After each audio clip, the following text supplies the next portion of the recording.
She threw his laptop in the pool at their anniversary party in front of 60 people, mocking him, humiliating him, announcing to everyone that he was nothing but dead weight. She'd finally decided to cut loose. What she didn't know was that 6 hours earlier, that same laptop had displayed a wire transfer confirmation for $16.4 billion from the sale of a tech company he'd built in silence while she slept. And the house she was kicking him out of, he owned it. The cars she drove, his. Her mother's 6-figure salary, he'd been paying it for years. Her brother's investment fund, a complete fabrication funded entirely by the man she just called worthless in front of her church, her sorority sisters, and the new boyfriend she'd already moved into the guest house. Now he had a choice. Walk away quietly like he'd done for 10 years, or let her find out exactly who she'd been married to. And when I tell you the way this man dismantled her entire world, piece by piece, dollar by dollar, until there was nothing left but the truth she'd refused to see, you're going to feel every second of it. But before we get into how a billionaire took back everything from the wife who never knew she had nothing, hit that like button if you're ready for this level of vindication, smash subscribe so you never miss a story like this, and drop your city in the comments.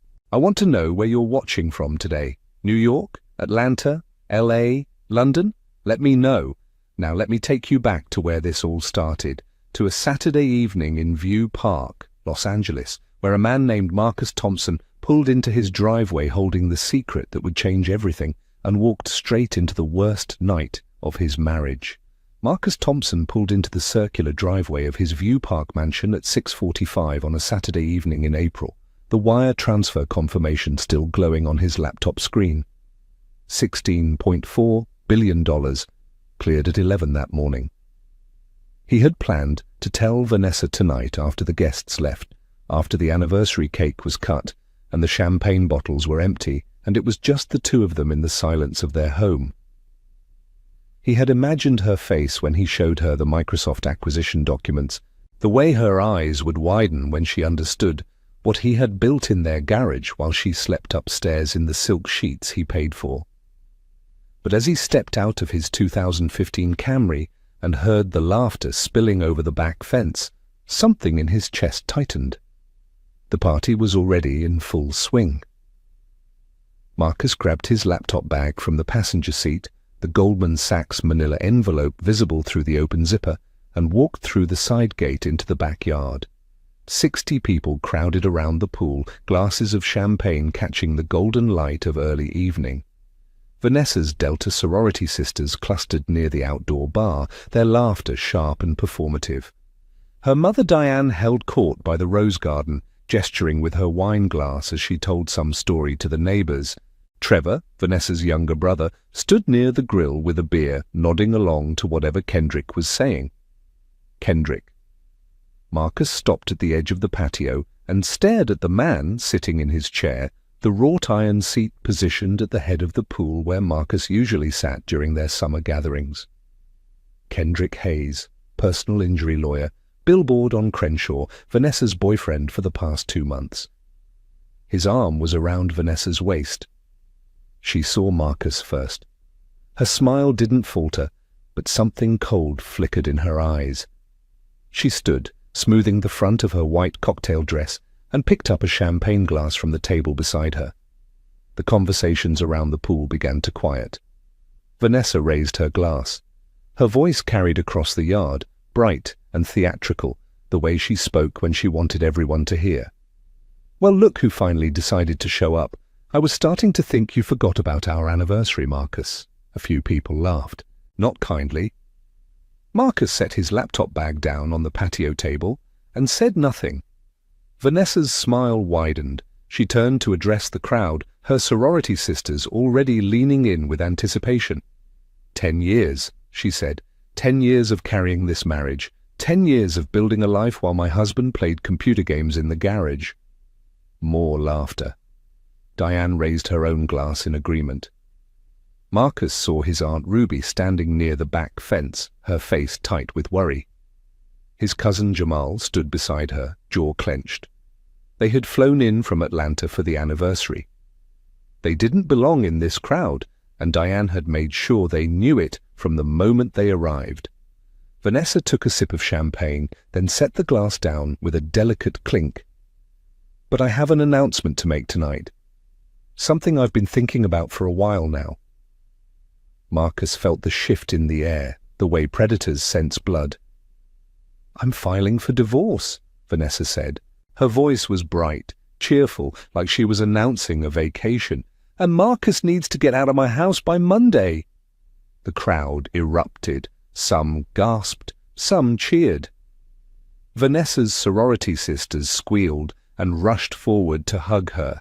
Diane clapped her hands together once, sharp and approving. Kendrick stood up from Marcus's chair and put his arm around Vanessa again, pulling her close. He looked directly at Marcus and smiled. Marcus didn't move. Vanessa walked toward the patio table where Marcus stood, her heels clicking against the stone. She reached for his laptop bag, her fingers closing around the strap. "What's this, Marcus? More rejection letters from your fake job?" She pulled the bag toward her, and the Goldman Sachs envelope slipped halfway out of the zipper. Vanessa laughed, a bright, cruel sound. "Oh my God, are you still trying to get meetings with investment banks? Baby, they're not interested." They never were. She unzipped the bag fully and pulled out the laptop. The screen was still on, still showing the account dashboard, the numbers glowing in the twilight. But Vanessa didn't look at it. She was too busy performing for her audience. "You know what?" she said, turning back toward the pool. "I think it's time we let go of the past." She threw the laptop into the deep end. It arced through the air, spinning once, the screen flashing blue light across the water. Then it hit the surface with a splash and sank. The glow from the screen illuminated the tile at the bottom of the pool for a few seconds, $16.4 billion written in light beneath the chlorinated water, before it flickered and went dark. The crowd laughed and applauded. Diane stepped forward, her voice dripping with false sympathy. "Oh, Marcus, baby," you rode her coattails long enough. "It's time to stop playing Silicon Valley in the garage and get a real job." Aunt Ruby moved toward Marcus, her hand reaching out. "Marcus, honey, let's just go." Diane cut her off with a dismissive wave. "Ruby, please, don't make this more ghetto than it already is." The word hung in the air like a slap. Kendrick kissed Vanessa on the cheek, slow and deliberate, his eyes still on Marcus. Marcus looked at the laptop at the bottom of the pool, the screen dark now, the wire transfer confirmation dissolving in the water. He looked at Vanessa, her face flushed with champagne and triumph. He looked at Diane, at Trevor, at Kendrick, at the 60 people who had come to his house to watch him be humiliated. And then he turned and walked toward the side gate. The laughter followed him. Someone shouted something about finally knowing his place. Vanessa called after him, her voice bright with victory. "Don't forget, Marcus, out by Monday." Marcus didn't look back. He walked through the gate, climbed into his Camry, and drove away from the house he owned, the pool party funded by his money, and the wife who had just destroyed the laptop containing proof that she had never owned a single thing in her life. Marcus had met Vanessa Williams 7 years earlier at a tech industry mixer in downtown Los Angeles, back when Cloud Sync was nothing but lines of code on his laptop and a dream that kept him awake until dawn. She worked in public relations for a boutique firm that handled tech startups, and she moved through the networking event with the confidence of someone who knew exactly what she wanted from life. She saw him standing near the catering table, nursing a ginger ale while everyone else drank wine, and she walked over with purpose. "You're Marcus Thompson," she said. "Stanford Computer Science, right? I saw your name on the guest list." He was surprised she knew. They talked for an hour about the tech industry, about her ambitions to build her own PR firm someday, about his vision for enterprise cloud security. She listened, or at least she seemed to listen, and when she gave him her number at the end of the night, Marcus thought maybe he had found someone who believed in what he was building. What Vanessa saw was different. She saw a man with a Stanford degree and no criminal record, clean-cut and soft-spoken, with no baby mamas and no drama. She saw husband material. She saw potential. They married in 2017, a small ceremony at a boutique hotel in Pasadena with 50 guests and a jazz trio. Vanessa wore white. Her mother Diane wore a fixed smile that never quite reached her eyes.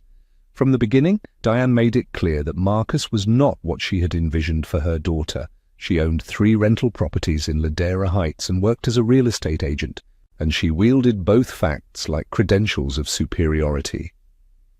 At family dinners, she compared Marcus to Vanessa's ex-boyfriend Deshaun, who had gone to medical school and was now a cardiologist at Cedars-Sinai. Deshaun just bought a house in Baldwin Hills, Diane would say, cutting her pot roast with surgical precision. 4 bedrooms, 3 baths. He's doing very well for himself. The implication hung in the air like smoke. Marcus said nothing. He was busy building Cloud Sync. 16-hour days in the garage, writing code that would encrypt data transfers for defense contractors and Fortune 500 companies. The technology was elegant, necessary, and years ahead of the competition. Marcus knew what he had. He just needed time to prove it. Vanessa told her friends he did tech support from home. When they asked what kind of tech support, she waved her hand dismissively and changed the subject. She never asked Marcus about the work itself, never walked into the garage to see what he was building, never showed interest beyond asking when he would be done for the day. Cloud Sync officially launched in 2018. The first contract came from Boeing. $2 million for a 3-year security implementation. Marcus reinvested every cent back into the company, paid himself a minimal salary, and kept working. Year 2 brought Raytheon and Northrop Grumman $8 million in revenue. Year 3, the floodgates opened, $40 million. Marcus registered the View Park house in 2019 under a trust structure his lawyer had set up years earlier, MT Holdings Trust, Marcus Thompson, sole beneficiary. The purchase price was $2.8 million paid in cash from Cloud Sync dividends. He put Vanessa's name on nothing. She never asked how they could afford it. She simply moved into the master bedroom, decorated the living room with furniture from Restoration Hardware, and invited her sorority sisters over for brunch to show off the pool. "My PR firm is doing so well," she told them, pouring mimosas on the patio. "I landed 3 new clients this quarter." What she did not know was that her largest client, a rising SaaS startup, had been connected to her by Marcus through a back channel. He paid them to hire her firm, $120,000 a year, routed through a shell company so she would never trace it back to him. He did it to keep her happy, to keep the peace. Diane received her own version of peace. A consulting contract with DT Consulting Services, LLC, a company Marcus owned and operated solely to pay her $180,000 a year for work she never performed. She thought she had earned it through her real estate expertise. She bragged about it at church, at family gatherings, at any opportunity to remind people that she was a woman of means. Trevor, Vanessa's younger brother, received $2 million in 2020 to start an investment fund. He called it T. Williams Capital and printed business cards with an address in Century City that was just a co-working space he visited twice a month. The entire portfolio was Marcus's money, structured as a revocable gift that Trevor treated as his own genius. At Thanksgiving dinners, Trevor talked about his investment strategies, his diversified holdings, his alpha generation. Diane nodded approvingly. Vanessa beamed with pride. Marcus carved the turkey in silence. None of them ever asked where the money came from. None of them ever thanked him. They simply accepted the lifestyle as evidence of their own success, their own worth, their own superiority. And Marcus let them believe it. He worked in the garage until 3 in the morning most nights, the glow from his monitors casting blue light across the concrete floor. Upstairs, Vanessa slept in silk sheets he had paid for, in a bed he had bought in a house he owned, dreaming dreams funded entirely by the man she introduced to strangers as her project. CloudSync grew quietly, deliberately, adding clients and revenue, while Marcus remained invisible. His co-founder, Jason Chen, became the public face, the one who gave interviews and attended conferences. Marcus stayed in the background, writing code, building systems, creating something that would eventually change everything. He never told Vanessa the truth because he wanted to see if she would ever ask. If she would ever look at him with curiosity instead of condescension. If she would ever wonder who he really was. She never did. Sunday morning arrived with gospel music drifting through Aunt Ruby's kitchen windows and the smell of grits simmering on the stove. Marcus sat at the small Formica table where he had eaten breakfast as a child, the same table where Ruby had helped him with his homework after his parents died, and watched his phone light up with notifications he had no intention of reading. Vanessa had already posted to Instagram. The photo showed her and Kendrick by the pool, his arm around her waist, champagne glasses raised toward the camera. The caption read, "New chapter, new energy." 847 likes in the first 3 hours. Her Delta sorority sisters flooded the comments with heart emojis and declarations of support. The group chat was worse. Marcus had been removed from it months ago, but Vanessa screenshotted parts of the conversation and sent them to mutual acquaintances who still talked to him. Her sorority sisters celebrated her courage. "Finally leaving dead weight," one wrote. "You deserve someone who matches your success," wrote another. They planned a girls' trip to Cabo to celebrate her freedom. Diane called Vanessa at 9 in the morning, her voice carrying through the phone, loud enough that Kendrick could hear it from the guest house, where he was unpacking his belongings into what had been Marcus's home office. "I'm so proud of you, baby," Diane said. "You finally know your worth. That man held you back for 10 years, and now you're free." Vanessa felt vindicated in a way she had not anticipated. The party had been a triumph, the announcement had been perfect, and Marcus had walked away without a fight, exactly as she predicted he would. Trevor sent a text at 10:30. "Congrats, sis. Happy for you. Also, is Marcus still good for that $50,000 loan I need for the fund? New investment opportunity closing next week?" Vanessa stared at the message for a long moment, then typed back, "Don't worry about Marcus. He's got nothing. I'll see what I can do." She did not have $50,000, but Trevor did not need to know that yet. By 11, Vanessa was sitting in Kendrick's colleague's office, a family law attorney named Brian Mitchell, who worked 3 floors below Kendrick at the same firm on Wilshire Boulevard. Brian had divorce paperwork spread across his desk, and he was walking Vanessa through the asset division with the confidence of someone who had done this 1,000 times. "We're assuming community property," Brian said, tapping his pen against a yellow legal pad. "The house in View Park, the vehicles, any joint accounts. California is a 50-50 state, but given that you've been the primary earner and he's been, what did you say, doing tech support from home?" "Barely that," Vanessa said. "Right, so we'll argue for a 60-40 split in your favor. Maybe 70-30 if we can prove financial contribution disparity." Kendrick sat beside Vanessa, his hand on her knee, nodding along like he understood the strategy. He did not practice family law, but he liked the optics of being present, of being supportive, of being the man who stepped in when Marcus stepped out. "What do we offer him?" Vanessa asked. Brian shrugged. 50,000 as a generosity settlement. He'll take it. Men like that always do." Vanessa smiled. That afternoon she met her best friend Simone for lunch at Republique, a French bistro on La Brea, where they always sat by the windows. Simone ordered the niçoise salad. Vanessa ordered the croque madame, and a glass of rosé, even though it was only 1 in the afternoon. "I still can't believe you did it," Simone said, leaning forward with wide eyes. "In front of everyone. That took guts." "He gave me no choice," Vanessa said, cutting into her egg with the side of her fork. 10 years, Simone. 10 years of carrying that man. He contributed nothing. He rode my success, lived in my house, and acted like I owed him something. And now you have Kendrick." "Now I have Kendrick." They toasted with their glasses, the sound of crystal clinking together like a bell.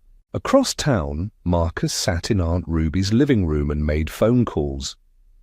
Ruby had asked him once if he was okay, and he had told her the truth. "Better than okay, Auntie." She did not press. She never did. She just made him a plate of eggs and toast, poured him coffee, and told him he could stay as long as he needed. The first call went to Gerald Chen, senior partner at Quinn Emanuel, one of the most respected litigation firms in the country. Gerald had been Marcus's attorney since CloudSync's Series A funding round in 2017. He knew every structure, every trust, every dollar.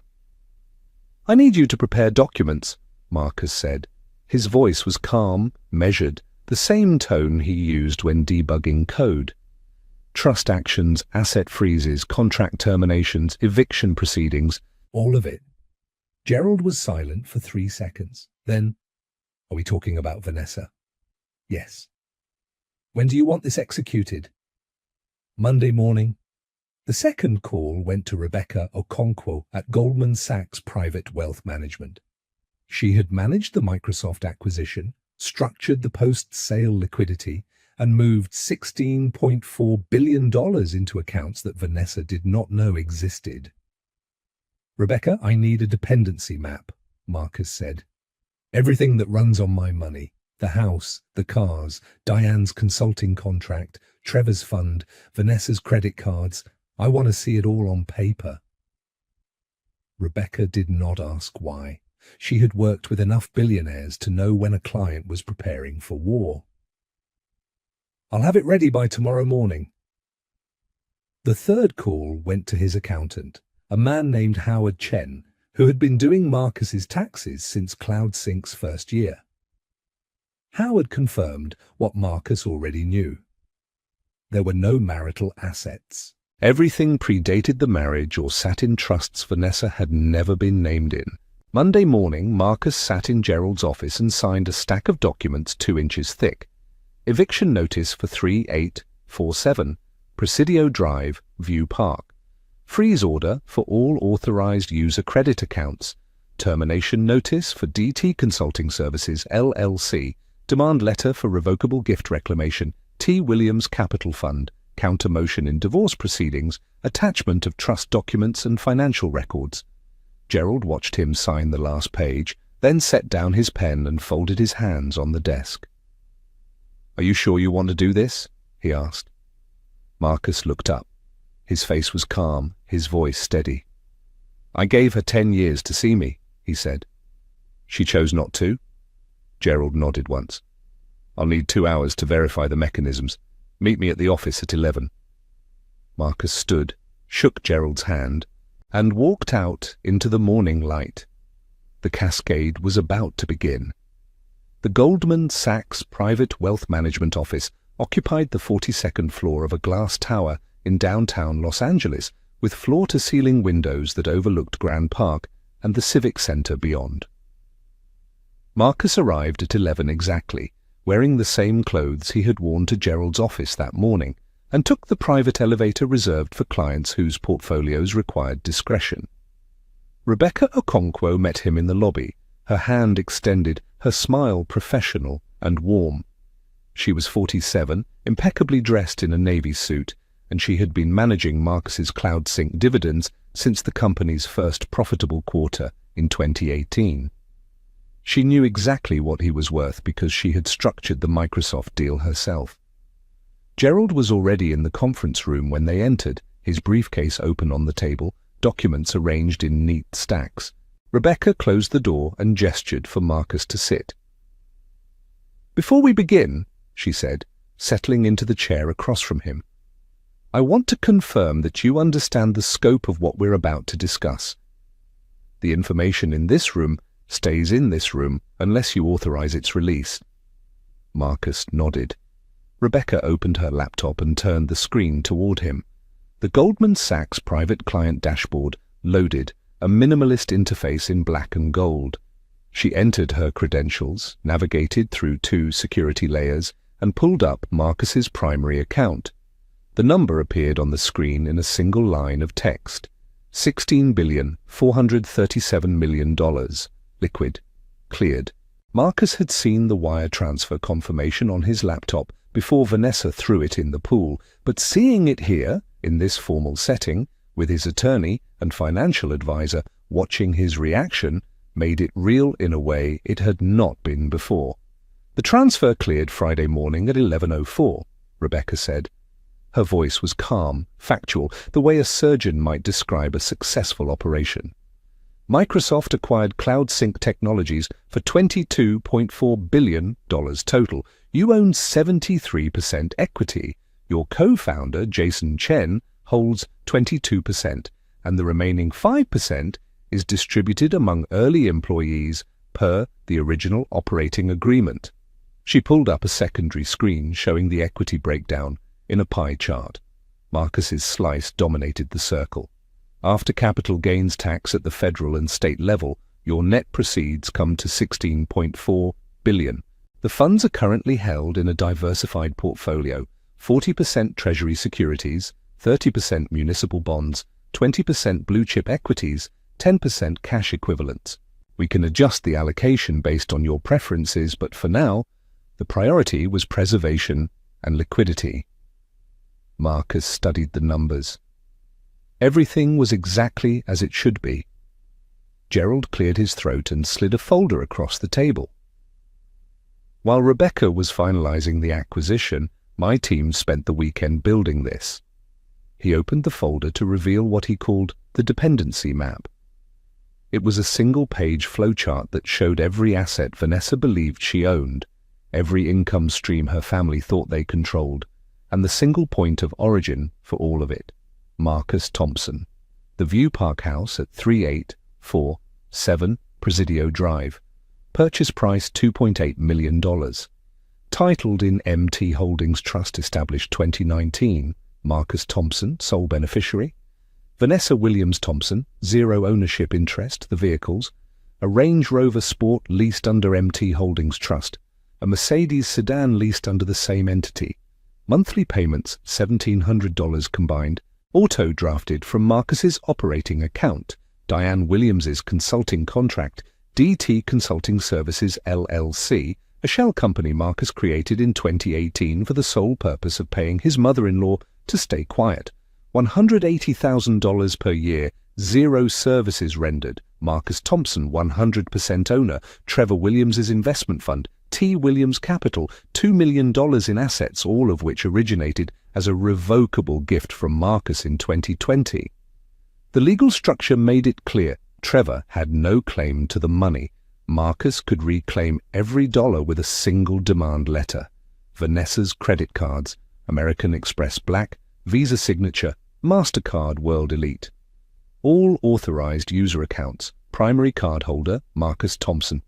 Added user, Vanessa Williams, 2017. Gerald tapped the bottom of the page where a single sentence was printed in bold. Everything she thinks she owns, you control. Everything she thinks she earned, you gave her. Marcus read the line twice. Rebecca leaned forward, her hands folded on the table. I want to be very clear about what this means. Your wife has filed for divorce under the assumption that there are community property assets to divide. California is a 50-50 state, so she believes she is entitled to half of everything acquired during the marriage. But there are no community property assets, Marcus said. Correct. The house predates the marriage and sits in a trust you established before you met her. The vehicles are leased through that same trust. Her credit cards are authorized user privileges, not jointly held accounts. Her mother's income and her brother's fund are gifts you are legally entitled to revoke. Gerald opened his briefcase and removed another document, this one thicker, bound with a black cover. This is the counter-motion we will file in response to her divorce petition. It includes a complete accounting of the asset structure, copies of the trust documents, and a timeline proving that everything predates the marriage or exists outside of community property law. He flipped to an attachment in the middle of the document. A wire transfer confirmation dated April 12, 2024. $16,437,000,000. She threw your laptop in the pool 6 hours after this cleared, Gerald said. The timing is almost poetic. Marcus stared at the document. Rebecca closed her laptop and looked at him directly. The question now is one of timing. How long until she knows? Marcus thought about Vanessa sitting in the View Park house that was not hers, planning a divorce settlement with money that did not exist, celebrating a victory she had not earned. He thought about Diane telling him he rode her daughter's coattails.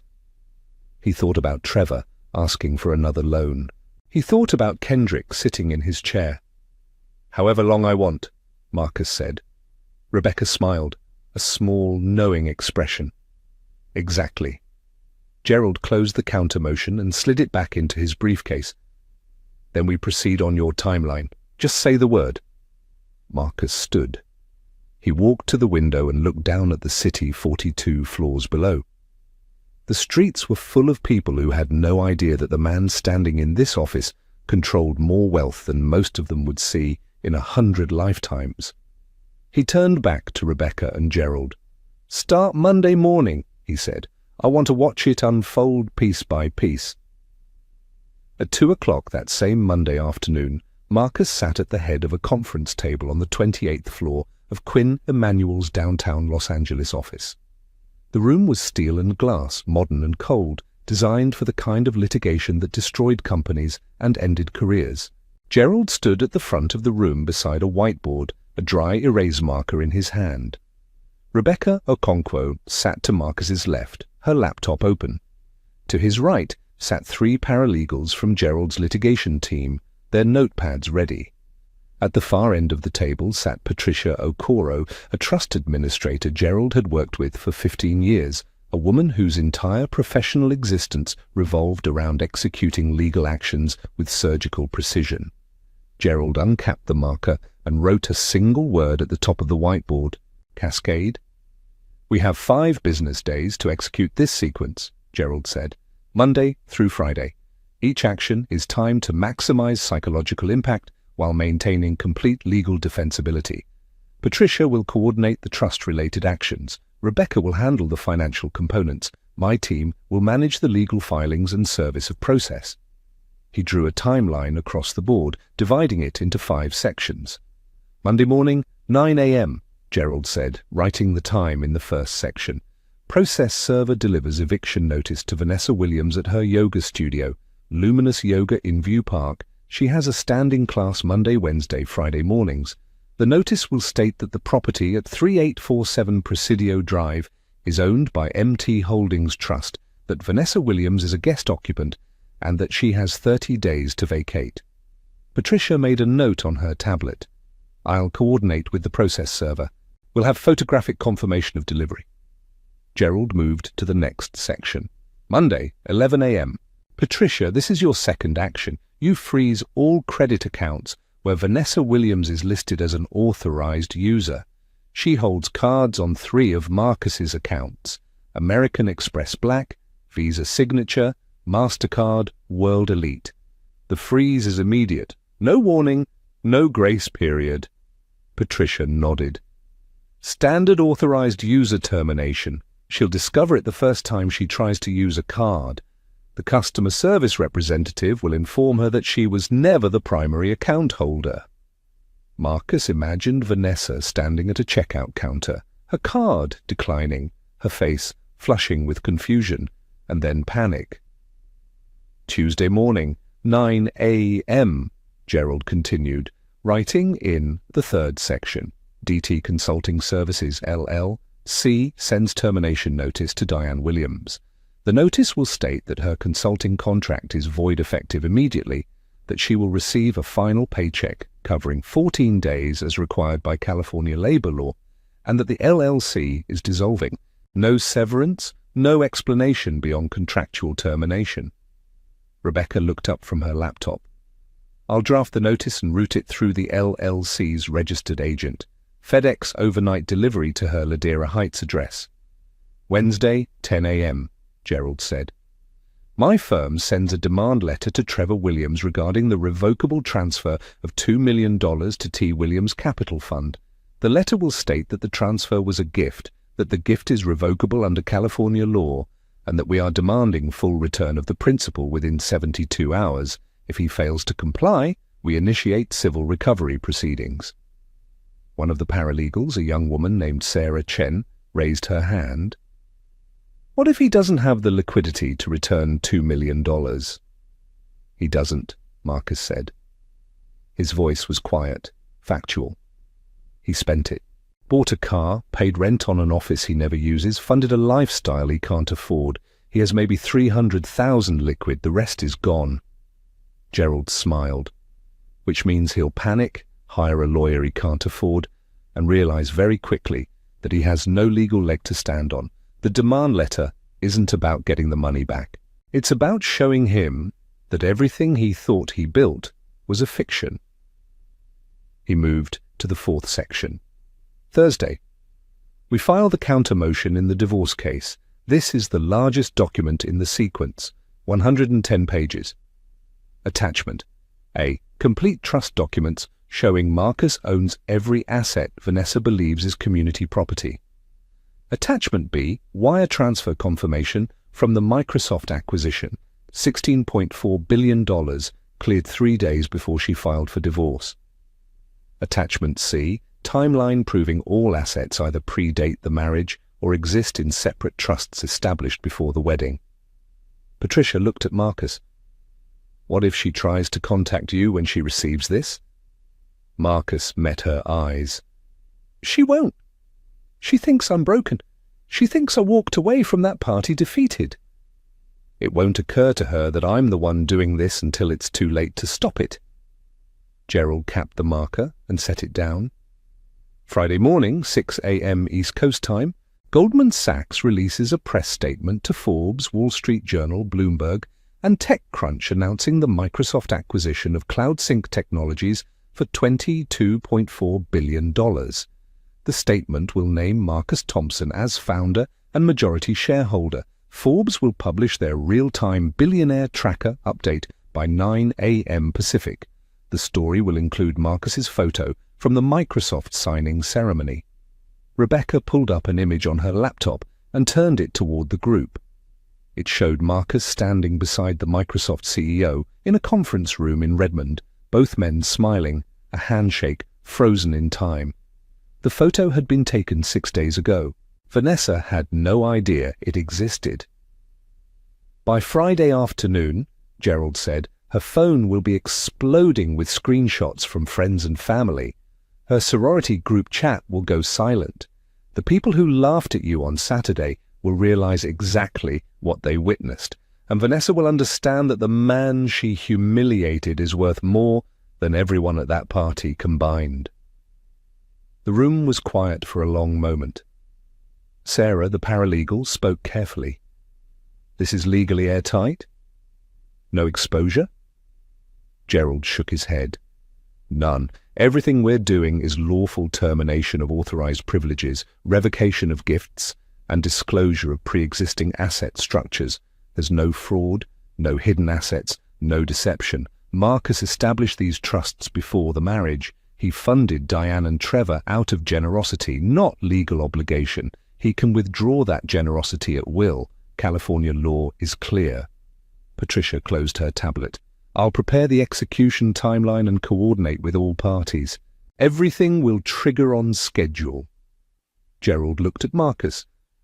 This is your last chance to change your mind. Once this starts, it moves fast. By Friday, your life will be very different.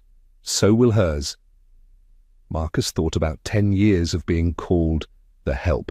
10 years of watching Vanessa spend his money while telling her friends she carried the marriage. 10 years of Diane's condescension and Trevor's entitlement, and Kendrick sitting in his chair. He thought about the laptop sinking to the bottom of the pool, the screen still glowing with $16 billion in wire transfer confirmation that Vanessa never bothered to read.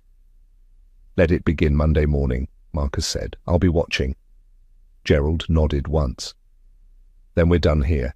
The cascade starts in 36 hours.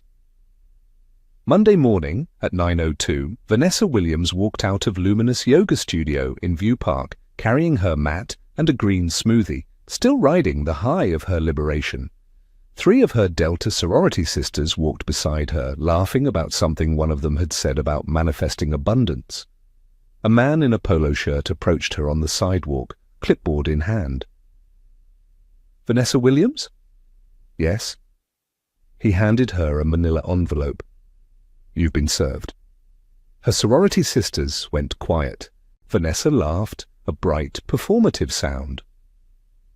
"Wrong address, honey. I don't know what this is." The process server walked away without responding. Vanessa opened the envelope, still smiling, still expecting this to be some clerical error she could fix with a phone call. Her eyes scanned the first page. MT Holdings Trust. Property located at 3847 Presidio Drive. Vanessa Williams listed as guest occupant. 30-day notice to vacate effective immediately. The smile died on her face. "What is it?" one of her friends asked. Vanessa's hands started shaking. She read the notice again, slower this time, trying to make the words make sense. The house was titled to a trust. She was a guest. She had 30 days.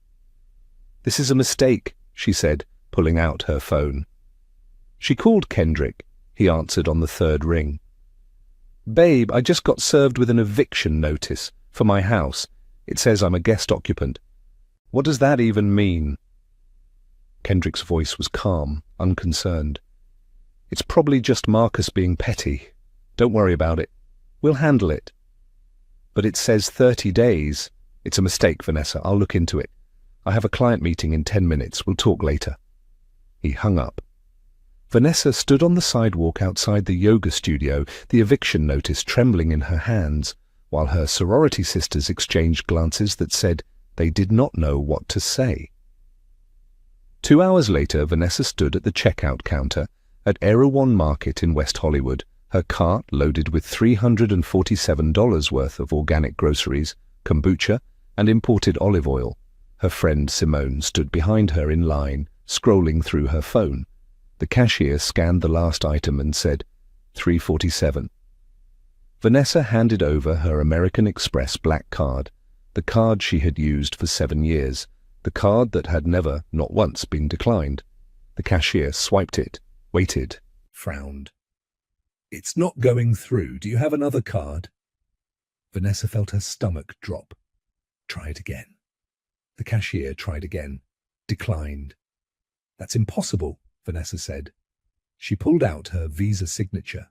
"Use this one." Declined. She pulled out her MasterCard World Elite. Declined. The people in line behind Simone were starting to notice.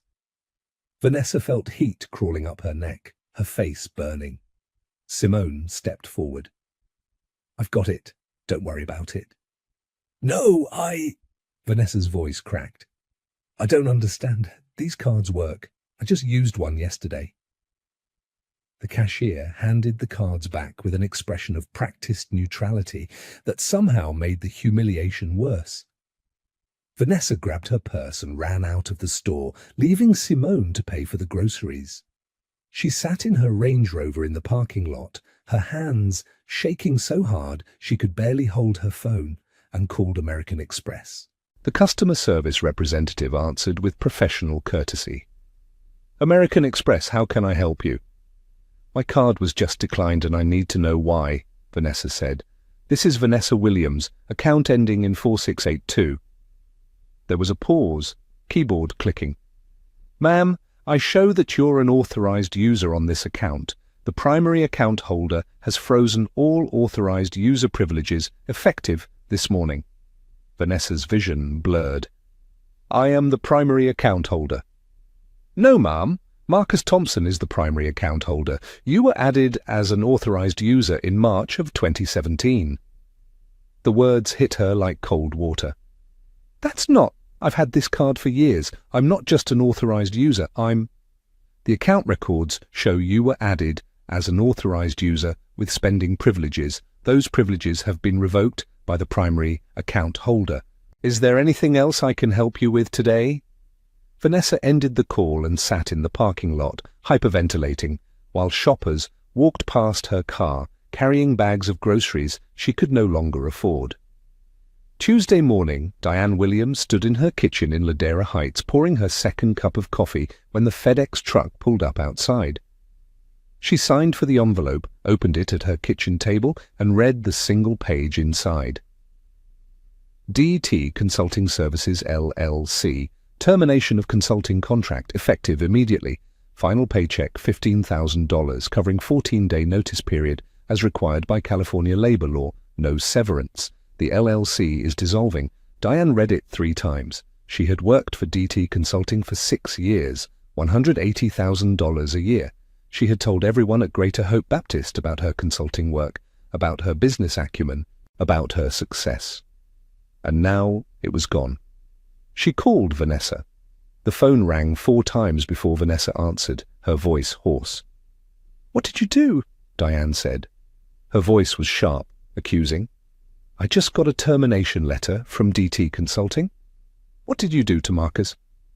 "I didn't do anything," Vanessa said. "Mama, something is wrong. I got evicted from my own house. My credit cards don't work. I don't know what's happening." Diane felt something cold settle in her chest. "What do you mean, evicted from your house?" "It says the house is owned by some trust, MT Holdings, and I'm just a guest. I have 30 days to leave." Diane sat down hard in her kitchen chair. She thought about Marcus at the pool party, walking away in silence. She thought about the way he had looked at the laptop sinking into the water. She thought about 10 years of calling him the help, of telling him he rode her daughter's coattails, of treating him like he was lucky to be part of their family. "Vanessa," Diane said slowly, "I think Marcus is doing this." "Marcus doesn't have the money to do this," Vanessa said, but her voice sounded uncertain now, afraid.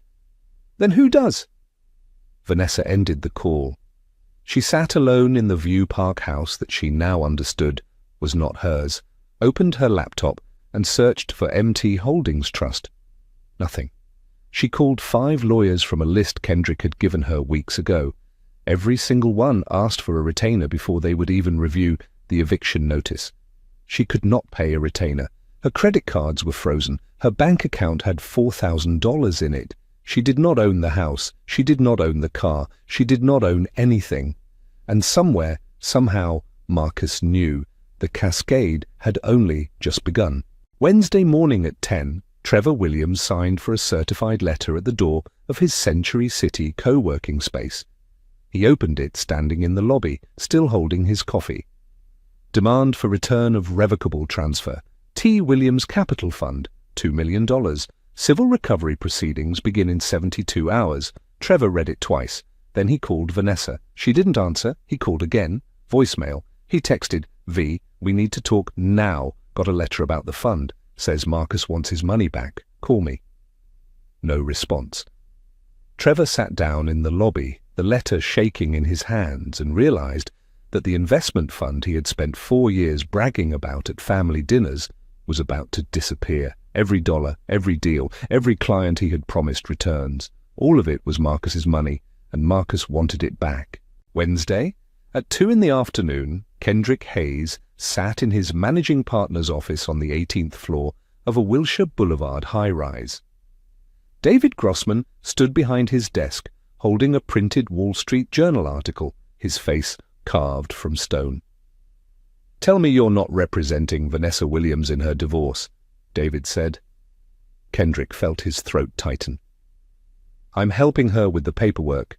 It's not a big case. The guy's broke." David turned his laptop around. The Wall Street Journal homepage filled the screen.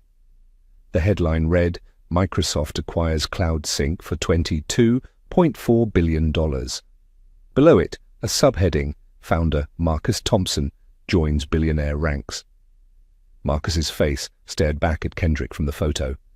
The same man who had walked away from the pool party in silence. The same man Kendrick had dismissed as irrelevant. "You're representing his wife in a divorce," David said. His voice was quiet, controlled, deadly.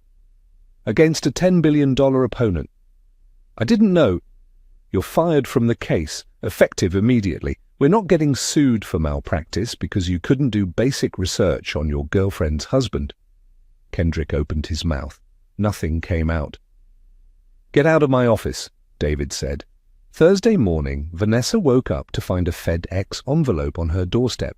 She brought it inside, made coffee with hands that wouldn't stop shaking, and opened it at her kitchen table.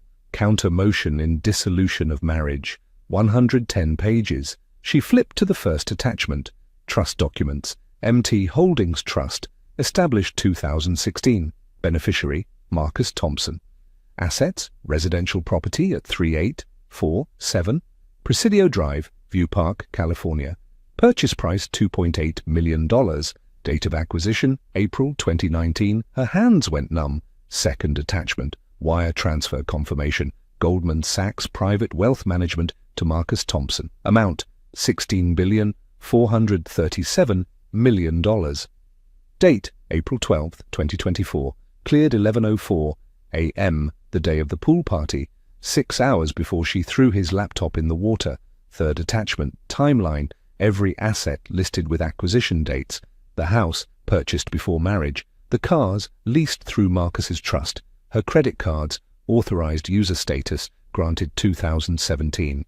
Her mother's consulting income, paid by Marcus's LLC. Her brother's investment fund, funded entirely by Marcus's revocable gift. Vanessa made it to the sink before she vomited. Thursday afternoon she called Kendrick 17 times.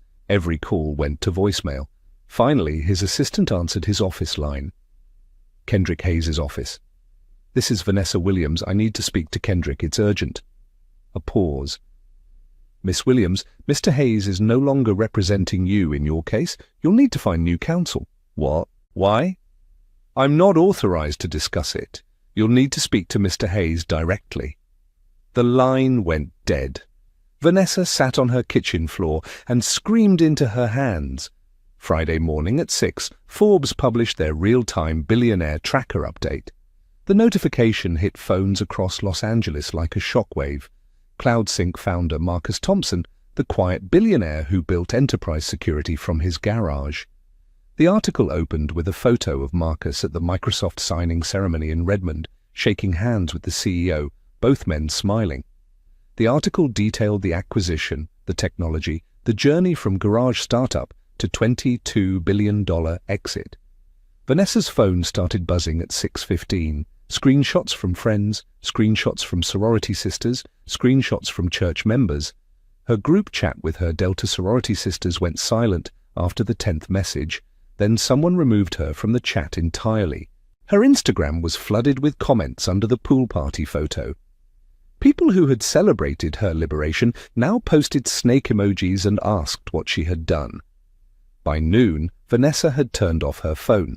Saturday morning, Diane received 3 identical envelopes via certified mail, foreclosure notices for her rental properties in Ladera Heights.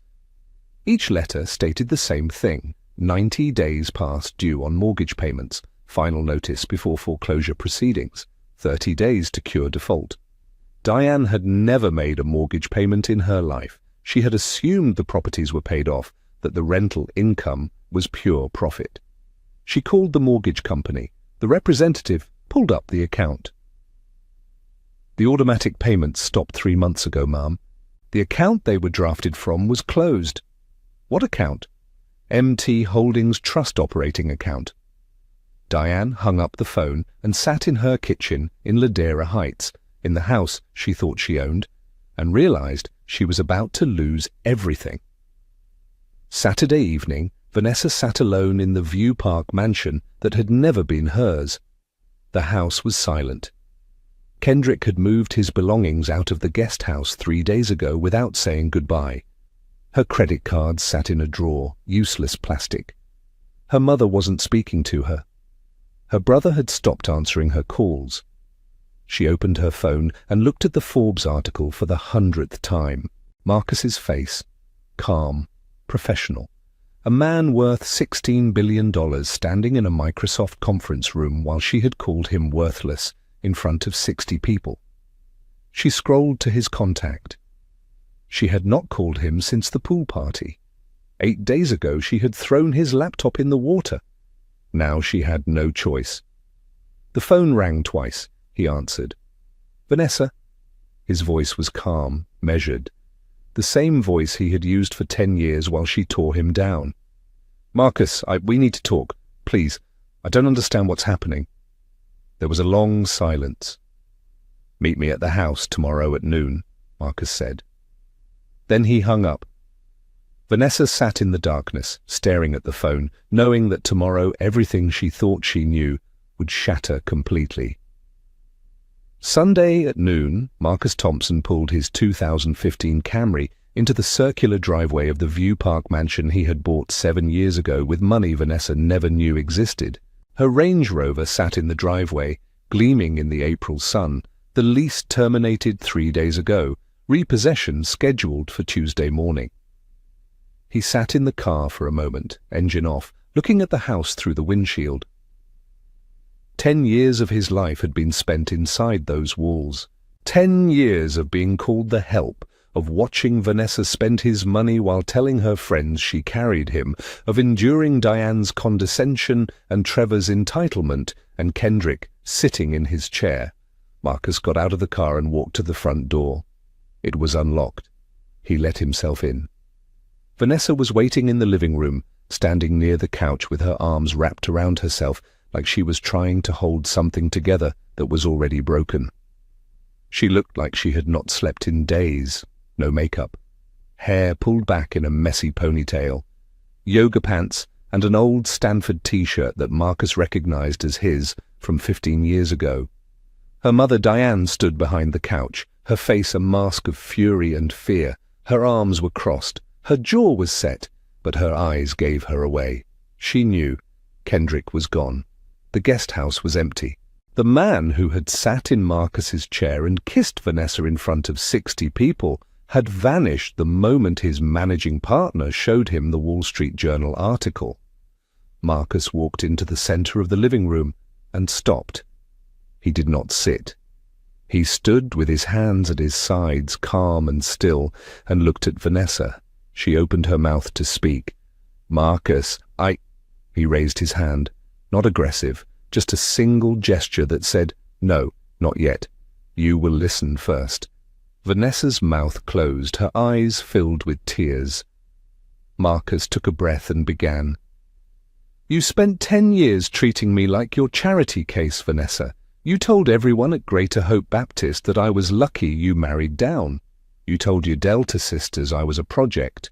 You introduced me to your friends as the guy you were fixing. And I let you believe that because I wanted to see if you would ever ask, if you would ever wonder who I really was." His voice was calm, measured. Every word landed like a stone dropping into still water. "What you didn't know was that every time your mother called me the help, I was signing quarterly statements for a company worth more than every person at that party combined. I built Cloud Sync in our garage while you slept upstairs in silk sheets I paid for. You never asked what I was working on. You never cared. You walked past that garage for 7 years and never once stopped to look at what I was building." Vanessa's breath came in short, shallow gasps. Diane's face had gone pale. Marcus continued. "That laptop you threw in the pool? It was open to my bank account. $16.4 billion, wired at 11 o'clock that morning. 6 hours before you humiliated me in front of everyone we know. 6 hours before you told me to get out of your house." He took a step forward. Vanessa flinched. "But it was never your house, Vanessa. This house is titled in a trust I established in 2016. MT Holdings. I am the sole beneficiary. I bought this house in 2019 with Cloud Sync dividends. $2.8 million. Cash. Your name is not on the deed. It has never been on the deed. You have lived here as my guest for 5 years. Vanessa's knees buckled. She grabbed the back of the couch to steady herself. "The car you drive," Marcus said, "leased through my trust. The credit cards you use, authorized user privileges on my accounts. Added in 2017, I froze them Monday morning, every single one." Diane tried to speak. "Marcus, you can't just—" Marcus turned to her. His eyes were cold. "Your consulting contract," he said, "DT Consulting Services LLC. I created that company in 2018 for one purpose, to pay you $180,000 a year to keep you quiet, to keep you from poisoning my marriage more than you already had. You performed zero work. You contributed nothing. And for 10 years, you called me the help while I wrote you checks." Diane's mouth opened. No sound came out. Marcus turned back to Vanessa. "Your brother's investment fund, T. Williams Capital, $2 million, a revocable gift. I gave him that money because you asked me to, because you said family was important. He spent 4 years bragging about his deals, his clients, his returns. It was all fiction. Every dollar was mine. And I took it back Wednesday." Vanessa was crying now, her face wet with tears, her whole body shaking. "And Kendrick," Marcus said. His voice dropped lower. "The man you moved into my house, the man you paraded around at our anniversary party, the man who sat in my chair and kissed you while I walked away, he's gone now. His law firm fired him from your case Thursday. Conflict of interest. They're not going to sue a $10 billion opponent." The room was silent, except for the sound of Vanessa's sobbing. Marcus stood in the center of the room, the man he had always been, the man she had never bothered to see, and delivered the final blow. "You spent 10 years trying to make me feel small. You told everyone I rode your coattails. You made me sit at family dinners and listen to your mother compare me to your ex-boyfriend. You let Kendrick sit in my chair. And through all of it, I paid for everything. This house, your car, your mother's income, your brother's fake career. All of it was me being patient, waiting to see if you'd ever see me." He paused. "You failed." Vanessa collapsed onto the couch, her face in her hands, her whole body convulsing with sobs. Diane stood frozen behind her, staring at Marcus like she was seeing him for the first time. Marcus looked at them both. Two women who had spent a decade treating him like he was beneath them. Two women who were now sitting in a house they did not own, with no income, no cars, no future, staring at the man they had underestimated for 10 years. Vanessa looked up at him, her face streaked with tears, her voice broken. "What do you want from me?" she whispered. Marcus met her eyes. His voice was quiet, final. "Nothing," he said. "You already gave me everything I needed. Clarity." He turned and walked toward the door. "Marcus!" Vanessa's voice cracked. "Marcus, please!" He did not stop. He did not turn around. He walked out the front door, down the steps and back to his Camry. Behind him, Vanessa's voice echoed through the house, calling his name, begging him to come back. Marcus got in his car, started the engine, and drove away. 6 months later, Vanessa Williams stood behind the register at Nordstrom Rack in Inglewood, scanning clearance items for a customer who did not look at her face. $18 an hour, 40 hours a week. A studio apartment 3 blocks away that cost $1,850 a month, leaving almost nothing after rent and groceries. She wore the same black uniform every shift. She smiled when customers approached. She said thank you and have a nice day, and pretended she did not see the Forbes magazine in the rack by the checkout counter, the one with Marcus's face on the cover, the one that had been there for 3 months. Her Delta sorority sisters had stopped inviting her to events. The group chat she had been removed from continued without her, hosting brunches and trips to Cabo and anniversary parties she would never attend again. The friends who had celebrated her divorce now posted photos from events Vanessa was not in, their lives continuing as if she had never existed. Her mother Diane did not speak to her, not since the foreclosure notices arrived, not since she lost all 3 rental properties in Ladera Heights, and had to move to Palmdale with Trevor, who now worked at Enterprise Rent-A-Car, renting sedans to travelers at LAX for $15 an hour. Diane blamed Vanessa for everything, for the lost income, the lost properties, the lost status. She had told Vanessa on the phone 3 months ago that she had ruined their family, that she had destroyed everything they built, and then she had hung up and never called again. Kendrick Hayes was working insurance defense in Van Nuys now, representing insurance companies in low-stakes personal injury cases, a long fall from the Wilshire Boulevard office where he used to have a corner desk.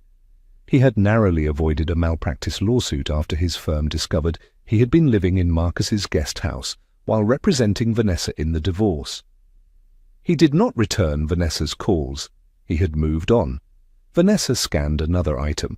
The customer paid with a credit card. Vanessa bagged the purchase and handed it across the counter and said, "Have a nice day."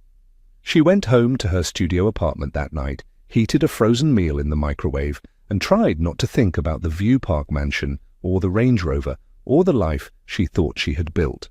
Across the city, Marcus Thompson stood at a podium in a conference room at the Morehouse campus in Atlanta, addressing the first cohort of Thompson Foundation scholars, 50 students, full scholarships to Stanford, covering tuition, housing, and stipends for 4 years, $500 million in endowment, generating enough annual income to fund a new class every year in perpetuity.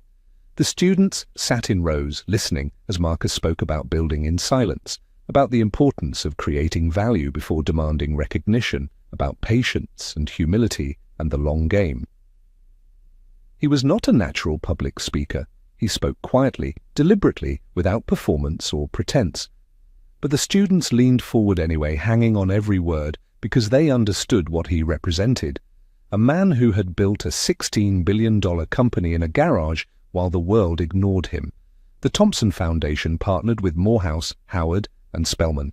It funded computer science programs, internships at major tech companies, and mentorship networks connecting students with black founders and engineers across the industry. Marcus stayed out of the press mostly. One CNN interview in July where he talked about CloudSync, about the technology, about the importance of representation in tech. The interviewer asked about his wife. Marcus said he preferred not to discuss his personal life.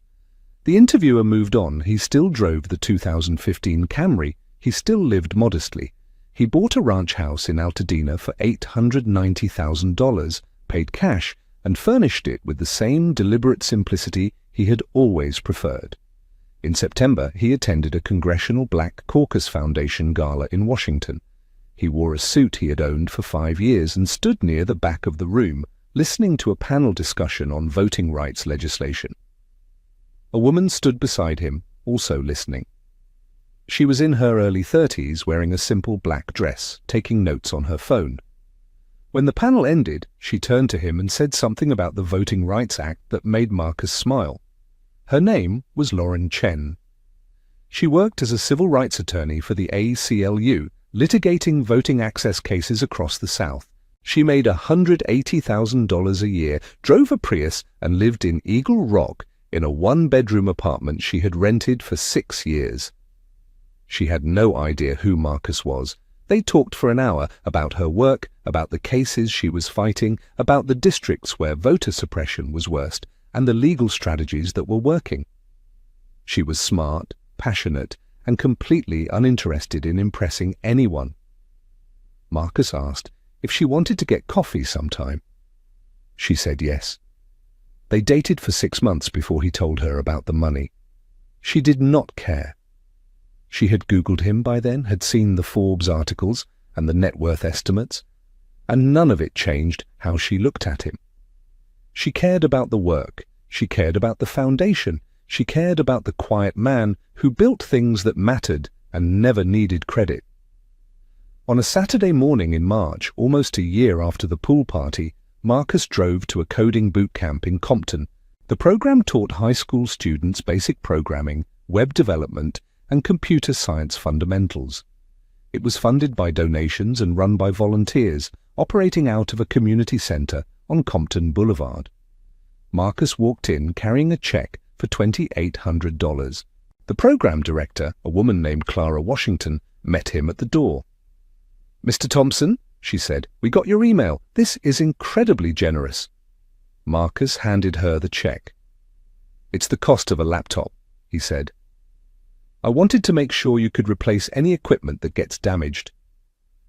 Clara looked at the check, then at Marcus, and understood that there was a story here she would probably never know. "Would you like a plaque?" she asked. "For the donation?" Marcus thought for a moment. "Yes," he said. "Can you put, 'In memory of the laptop that changed everything'?" Clara smiled. "We can do that." The plaque went up on the wall the following week, next to the computer lab where 15 students learned to code every Saturday morning. None of them knew who Marcus Thompson was, or why a laptop mattered, or what had happened at a pool party in View Park a year ago. But Marcus knew, and that was enough. Sometimes the quietest people carry the loudest truth, and the people who need to prove their worth never had any to begin with. What would you have done in Marcus's position? Would you have walked away in silence, or would you have confronted Vanessa at the party? Let me know your thoughts in the comments below. And if this story reminded you that patience and silence can be the most powerful weapons, hit that like button and subscribe to this channel. We bring you new stories every single week about people who were underestimated, overlooked and written off, only to prove that they were unstoppable all along. Thanks for watching. I'll see you in the next one.